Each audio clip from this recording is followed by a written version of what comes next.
you're closer to it than I am.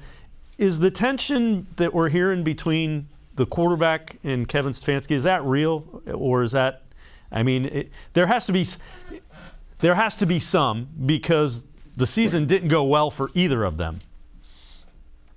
Yeah, it's interesting. And I had a point from the original caller that I thought I keep forgetting to get to.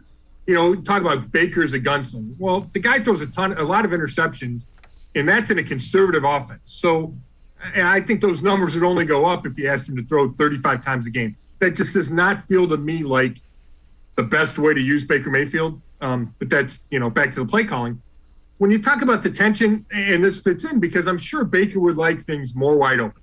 And I'm sure he has suggestions, but, I'm also sure that Kevin Stefanski tries to listen to those and does what he thinks is best.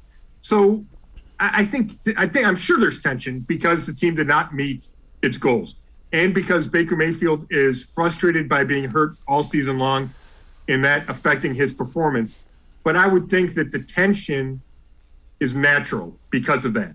I don't think it's come to any kind of boiling point or any spot where, okay, now there has to be some kind of divorce between the guys. I don't have the sense of that. I think it's probably more just, hey, we weren't good enough this year. I wasn't good enough this year, and we got to figure out a way to make it better. The other thing that, as we're talking about this pops into my head, I don't know that there's any NFL quarterback that's really going to say, hey, I want to play in that run-heavy system where we throw to the tight ends and where you want me to do X, Y, and Z and you're not going to give me any freedom. That's just not how NFL quarterbacks are usually wired.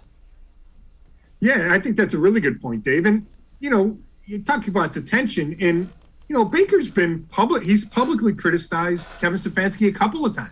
The latest is Monday night when he said, hey, we need to do a better job helping out our rookie right tackle. That's a straight knock on Kevin Stefanski. And Mayfield made it clear that he wasn't criticizing James Hudson, the third. So, when your quarterback says that publicly, obviously he has a right to say it, but it's unusual, number one. And I think that you don't need to look any further for evidence of there being some, tension, disagreement, whatever, between your quarterback and your coach /play caller.